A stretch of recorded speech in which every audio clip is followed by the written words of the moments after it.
નમસ્કાર વિદ્યાર્થી મિત્રો, આજે આપણે સ્વાધ્યાય 3.4 નો ત્રીજો દાખલો કે જે અસતત શ્રેણી વર્ગીકૃત છે તેનો અભ્યાસ કરીશું. આપણી રકમ છે નીચે આપેલી માહિતી પરથી Q1 D4 અને P32 શોધો.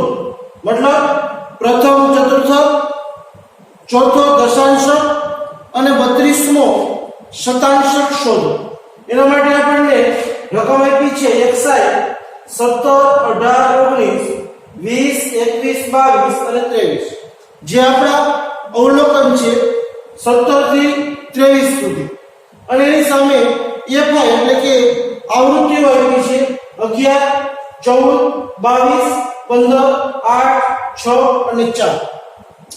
અહીંયા સ્થાનીય સરેરાશ, ચતુર્થક, દશાંશક અને શતાંશક શોધવાના છે. તેથી સૌથી પહેલું સ્ટેપ આપણે અવલોકનને જોશું કે અવલોકન ચડતા ક્રમમાં છે. જો અવલોકન ચડતા ક્રમમાં હોય તો આપણે CFI લેવી પડે. અહીંયા અવલોકન ચડતા ક્રમમાં છે એટલે આપણે સૌથી પહેલા CFI મેળવશું અને એના માટે CFI થશે 11 અને 14 પ્લસ કરો તો 25, એમાં 22 નાખો તો 47, 47 માં 15 ઉમેરો તો 62, 62 માં 8 નાખીએ તો 70, 70 ને 6, 76, 76 ને 4, 80. અહીંયા તો n પણ થશે 80. CFI એટલે સંચય આવૃત્તિઓનો સરવાળો. પ્રથમ 11 ના 11, એમાં 14 ઉમેરીએ એટલે 25, 25 માં 22 ઉમેરીએ એટલે 47, 47 માં 15 ઉમેરીએ તો 62, 62 માં 8 અને 70, 70 માં 6 ઉમેરીએ તો 76 અને 76 માં 4 ઉમેરીએ તો 80. આપણને CFI મળી ગઈ. ત્યાર પછી આપણે Q1 થી શરૂઆત કરીશું. Q1 બરાબર n+1 upon 4 નું અવલોકન. અહીંયા વર્ગીકૃત શ્રેણી છે એટલે n એટલે આવૃત્તિનો સરવાળો લેશું. Q1 બરાબર 80 + a ભાગ્યા 4 નું અવલોકન.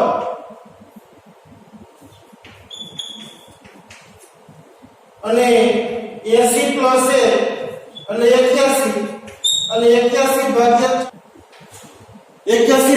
4 એટલે 20.25 નું અવલોકન.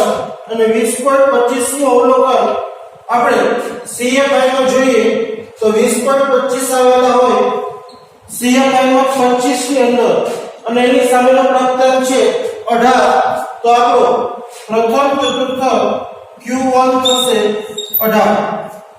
CFI માં જોતા 20.25 એ 25 ની અંદર હોય એની સામેનો પ્રાપ્તાંક છે 18, તો આપણો Q1 થશે 18. અને નો મતલબ એવો થાય કે માહિતીના 25% અવલોકનની વધુમાં વધુ કિંમત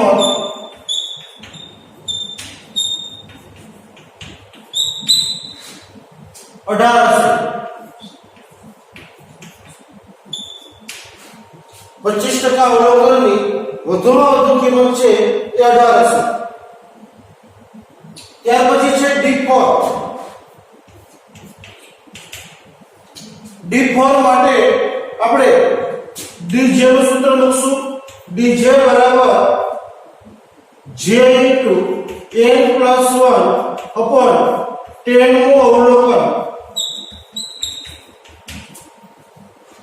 અહીંયા D4 છે તો j ની જગ્યાએ 4 લખીએ.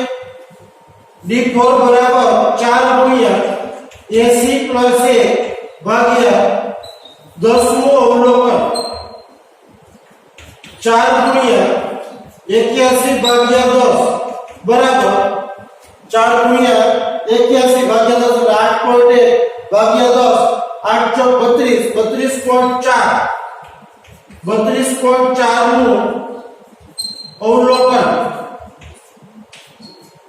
અને 32.4 નું અવલોકન આપણે CFI માં જોઈએ તો 32.4 નું અવલોકન એ 47 માં આવેલું હોય અને 47 ની સામેનો પ્રાપ્તાંક 24 તો આપણો D4 થશે 19 D4 બરાબર 19 અને એનો અર્થ એવો થાય કે માહિતીના D4 ને 40% કહેવાય માહિતીના 40% અવલોકનની વધુમાં વધુ કિંમત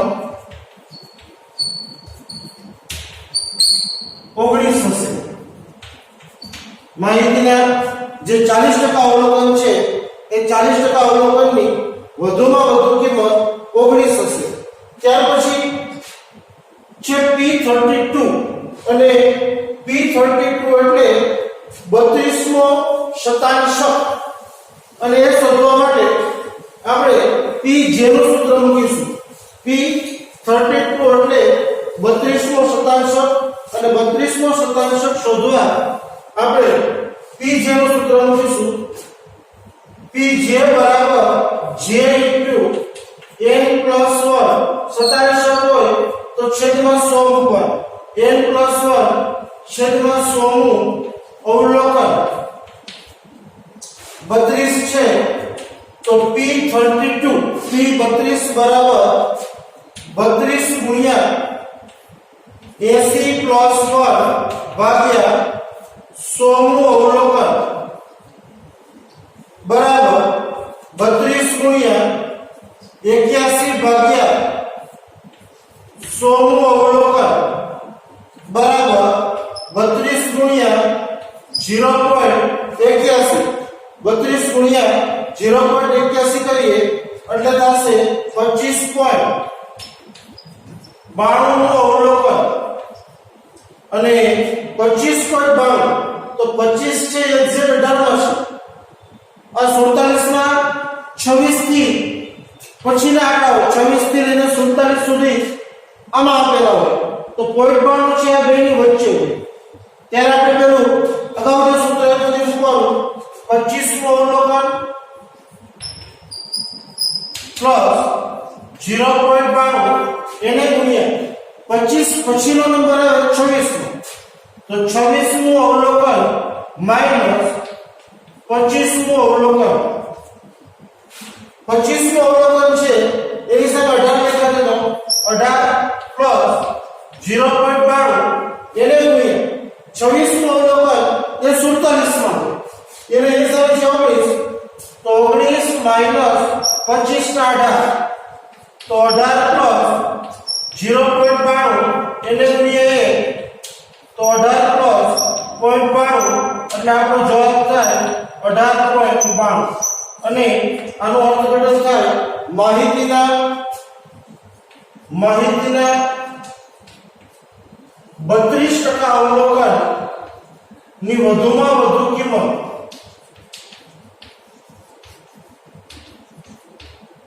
18.92 હશે માહિતીના 32% અવલોકનની વધુમાં વધુ કિંમત છે એ 18.92 હશે આ ઉપરાંત તમે મધ્યસ્થ શોધવાનો પણ છે તો મધ્યસ્થ સૂત્ર આપણે ખબર છે m અને m બરાબર થાય n + 1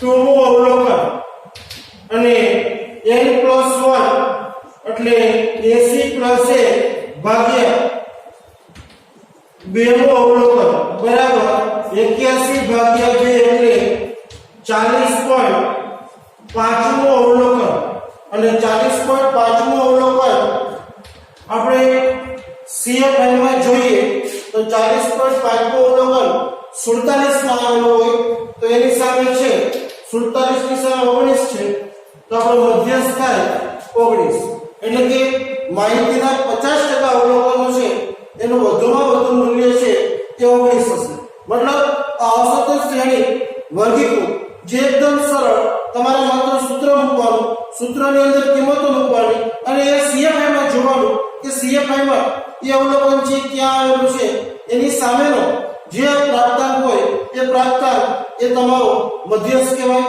એ તમારો ચતુર્થક કહેવાય, એ તમારો દશાંશક કહેવાય કે એ તમારો શતાંશક કહેવાય. ત્યાર પછી આગળના દાખલાનો અભ્યાસ કરીએ. ત્યાર પછીની આપણી રકમ છે નીચેની માહિતી પરથી મધ્યસ્થ શોધો અને સૌથી વધુ વેતન ધરાવતા 20% કર્મચારીની ન્યૂનતમ સીમા મેળવો. અહીંયા નવો શબ્દ છે સૌથી વધુ વેતન ધરાવતા 20% કર્મચારીની ન્યૂનતમ સીમા. રકમ આપણને આપેલી છે વેતન છે 5 કે તેથી વધુ, 10 કે તેથી વધુ, 15 કે તેથી વધુ, 20 કે તેથી વધુ, 25 કે તેથી વધુ, 30 કે તેથી વધુ. કર્મચારીની સંખ્યા છે 120, 117, 106, 76, 31 અને 12. અહીંયા થી વધુ પ્રકારનું આવૃત્તિ વિતરણ આપ્યું છે તો સૌથી પહેલા આપણે એને મૂળ આવૃત્તિ વિતરણમાં ફેરવીએ. 5 ભાગનો તફાવત છે તો આપણું મૂળ આવૃત્તિ વિતરણ થશે 5 થી 10, 10 થી 15, 15 થી 20, 20 થી 25, 25 થી 30 અને છેલ્લું 30 થી વધુ. છેલ્લો આપણો નથી આપ્યો તો આપણે એ વર્ગ ખુલ્લા છેડાવાળો મૂકી દઈશું. થી વધુ પ્રકારનું આવૃત્તિ વિતરણ હોય અને આવૃત્તિ મેળવવી હોય, આપણે અગાઉ પણ ચર્ચા કરી છે. આવૃત્તિ મેળવવા માટે ઉપરનામાંથી નીચેનું બાદ થાય. 120 માંથી તમે 117 બાદ કરો તો 3, 117 માંથી 106 બાદ કરો એટલે 11, 106 માંથી તમે 76 બાદ કરો તો 30, 76 માંથી 31 બાદ કરો તો 45, 31 માંથી 12 બાદ કરો તો 19 અને 12 માંથી તમે આગળ કાઢો એટલે 0 બાદ કરો તો 12 ના 12. છેદમાં નીચે સરવાળો કરો એટલે n આવે અને n હંમેશા થી વધુમાં પ્રથમ અંક જે આપ્યો હોય એ 120 છે તો આપણો n પણ 120 થશે.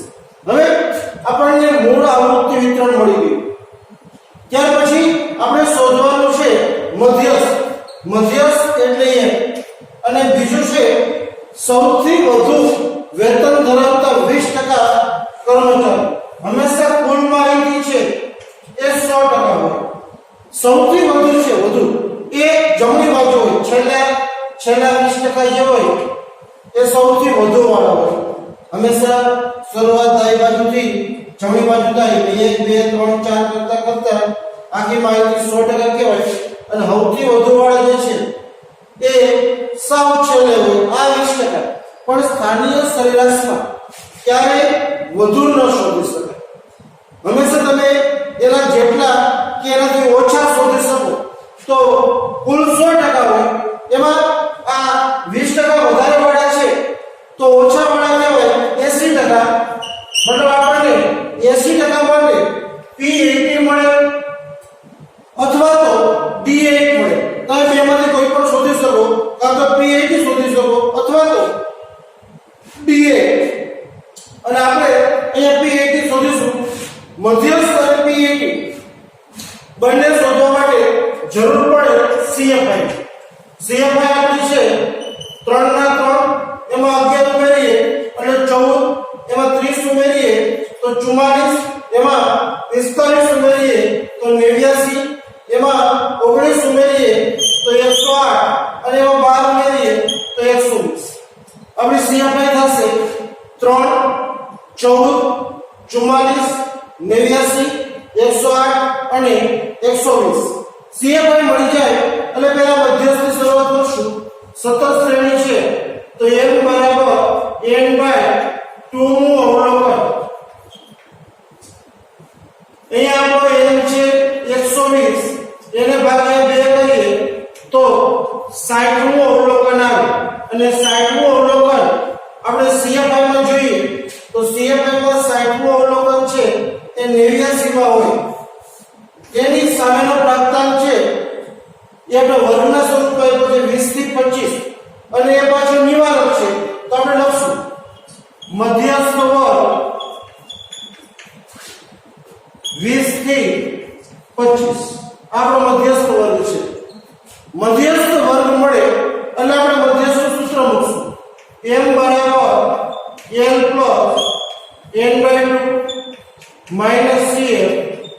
upon a into c.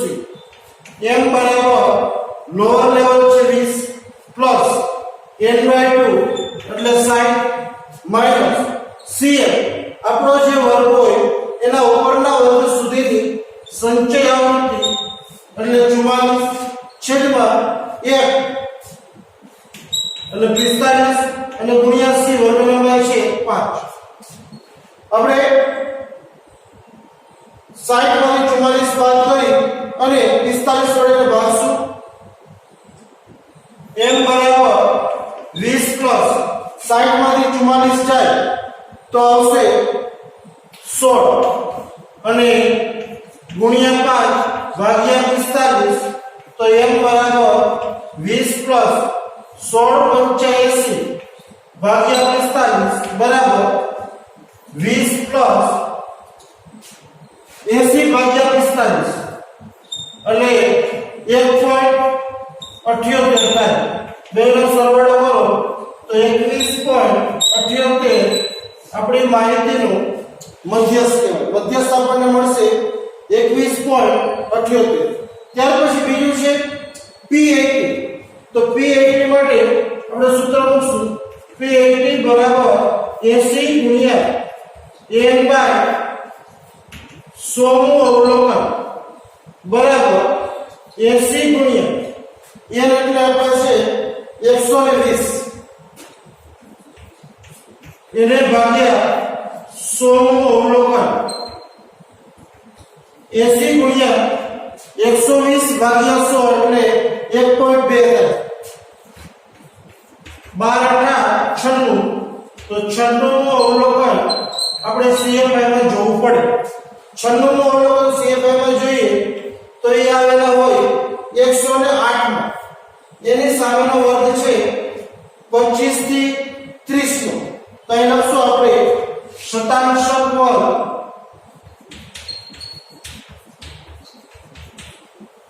25 થી 30. શતાંશક વર્ગ જે આપણે આવ્યો એ આવશે 25 થી 30. સૂત્ર મૂકશું. P80 બરાબર n પ્લસ 80 ગુણ્યા n છેદમાં 100 માઈનસ cm છેદમાં 1 ગુણ્યા c બરાબર અહીંયા લોઅર લેવલ છે આપણા વર્ગની 25 થી 30 નો વર્ગ છે તો લોઅર લેવલ 25 પ્લસ 80 ગુણ્યા n ના છેદમાં 100 જે આપણે ઉપર શોધ્યું એ અહીં 96 માઈનસ cm આપણો જે વર્ગ છે 25 થી 30 નો એની ઉપરનો વર્ગ 20 થી 25 અને એની સંચય આવૃત્તિ આ 89 એ cm કહેવાશે. છેદમાં આપણો જે વર્ગ છે 25 થી 30 એની આવૃત્તિ 19 એ આપણા માટે f કહેવાશે અને આપણા વર્ગની વર્ગ લંબાઈ જે 5 છે એ c કહેવાશે. બરાબર 25 પ્લસ 96 માંથી 89 જાય તો 7 છેદમાં 19 ગુણ્યા 5 બરાબર 25 પ્લસ 7 પંચા 35 છેદમાં 19 બરાબર 25 પ્લસ 35 ભાગ્યા 19 કરીએ એટલે આવે 1.84 અને બેનો સરવાળો કરીએ તો 26.84 આપણો જવાબ થશે 26.84. એક રકમ તમને હોમવર્કમાં ગણવા માટે આપું છું. રકમ છે નીચેની માહિતી પરથી મધ્યસ્થ શોધો. બે કોલમ છે xi અને fi. xi છે આની પરથી મધ્યસ્થ શોધો. બે કોલમ છે xi અને fi. xi છે 200 થી ઓછા, 200 થી 400, 400 થી 600, 600 થી 700, 700 થી 800 અને 800 થી વધુ. આ આવૃત્તિ વિતરણને ખુલ્લા છેડાવાળો આવૃત્તિ વિતરણ કહેવાય, જ્યાં પ્રથમ વર્ગની અને છેલ્લા વર્ગની બંને સીમાઓ આપેલી નથી. સામે FIFP છે 8, 23, 40, 17, 7 અને 5 તમારે ખાસ એ જોવાનું કે આવૃત્તિ વિતરણ ખુલ્લા છેડાવાળું હોય કે ન હોય, વર્ગ લંબાઈ સમાન હોય કે ન હોય, તમારે તમારો જે વર્ગ છે એ વર્ગની બંને સીમાઓ છે કે કેમ, અને એ જે વર્ગની બંને સીમાઓ હોય એના આધારે વર્ગ લંબાઈ લેવાની હોય. તમારે સૌથી પહેલા CFI લેવાની. CFI લીધા પછી m બરાબર n/2 થી શરૂઆત કરવાની અને જે અવલોકન આવે એ CFI માં જોવાનું. એની સામેનો વર્ગ છે એ મધ્યસ્થ વર્ગ તરીકે લઈ અને તમારે ત્યાર પછી મધ્યસ્થનું મૂળ સૂત્ર મૂકવાનું અને એ સૂત્ર મૂકશો અને કેલ્ક્યુલેટરની મદદથી તમે સાદુરૂપ આપશો તો તમારો છેલ્લો જવાબ આવશે 455.